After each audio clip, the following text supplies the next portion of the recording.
Një gjë, tha që mbas datës 6 do të kalohet në tokë të djemur. Do të kalohet e fushës me gaz.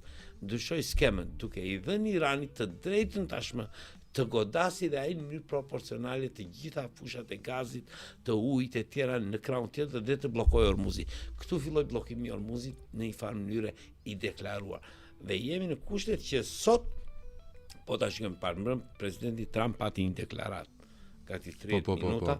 Ai nuk e përmendi negociatat në asnjë moment, vetëm një gjë, tha që mbas datës 6 do të kalohet në tokë të djemur. Do të kalohet në kohën e gurit. Ideja është kjo, me sa kuptoj unë, që ata do t'i bëjnë një pastrim të plot, një demilitarizim të plot, një goditje të industrisë energjitike, kryesisht, dhe do të largohen.